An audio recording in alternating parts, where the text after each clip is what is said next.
عليكم ورحمة الله وبركاته. ازيكم عاملين ايه؟ يا رب تكونوا بخير وبصحة وسلامة يا رب. هام ورسمي موعد امتحانات الترم الثاني لكل المراحل التعليمية المعلن من الدكتور رضا حجازي وزير التربية والتعليم، وتغيير مواعيد الامتحانات والكلام ده كله هنتعرف عليه خلال الفيديو. يا ريت نركز في الفيديو كويس جدا لان الكلام من وزارة التربية والتعليم. نصلي على الحبيب المصطفى الاول، اللهم صل وسلم عليك يا حبيبي يا رسول الله. اللي مش مشترك في القناه يشترك في القناه، يفعل زر الجرس عشان يوصله كل جديد.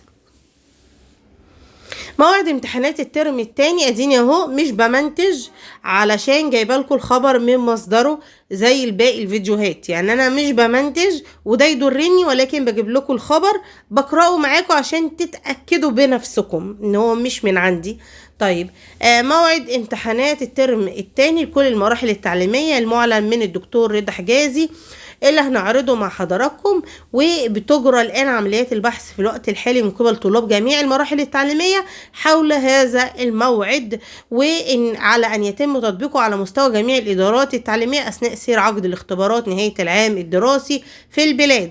عليه نقدم لكم عبر الموقع نشوف ايه المواعيد. موعد امتحانات الترم الثاني تم الإعلان عنه من قبل معالي الدكتور رضا حجازي بشكل رسمي، تمام، بصورة مؤخرة، حيث أكد عليه معالي الدكتور على أن جميع طلاب النقل والشهادة الإعدادية من المقرر على أن يلتحقوا على اختبارات نهاية العام اعتبارا من صباح يوم 6 مايو. علشان بس في طالب عندي اسمه عبد الرحمن وسألني على المواعيد، وشكرا لتعليقك يا حبيب قلبي، لان انا زي والدتك بالظبط، مش هقولك معلمتك، والدتك، ان هو سألني على المواعيد. بعد ما سألني على المواعيد عملت له فيديو مخصوص ردا عليه احتراما ليه طالب لقيت رده بيقول لي إيه انتي مش عارفة ايه وايه وايه. الوزارة اللي منزلة بداية المواعيد الامتحانات 6 مايو، لكن هيكون هو في تانية اعدادي عامة ما نزل، لكن هيكون كل صف دراسي. انتوا عارفين الامتحانات على مستوى الإدارة التعليمية، يعني انا ما اقدرش انزل لكم واضحك عليكم بجدول اقول لكم ده جدول اولى اعدادي، ده جدول تانية اعدادي، ده جدول رابعة ابتدائي، ده جدول 5 ابتدائي، لكن ممكن اقول لكم ده جدول اولى اعدادي على مستوى محافظة اسكندرية، ممكن يطبق على جميع الادارات، ولكن كل إدارة بتختلف عن الإدارة التانية. لكن معروف يعني المحافظات غالبا بتبقى امتحاناتها مش شبه بعض، مواعيدها يعني بتبقى في المحافظة نازلة وبتبقى شبه بعض، لكن هو كل إدارة تعليمية هي اللي تحدد ميعادها، تمام كده، عشان نبقوا فاهمين، عشان هو ما نتكلمش بجهل، احنا نتكلم بعلم.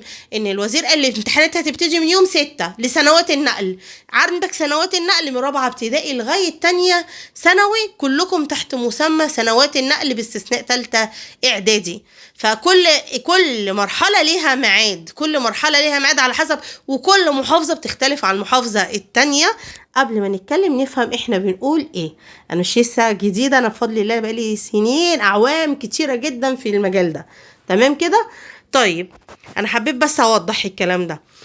ليتم النفي من خلال الإعلان والتصريح جميع الأخبار اللي تداولها مواقع التواصل الاجتماعي فيما يتعلق على تعديل موعد اختبارات الفصل الدراسي الثاني في البلاد وتقديم مواعيد عقد اختبارات الطلاب بعد أجازة عيد الفطر.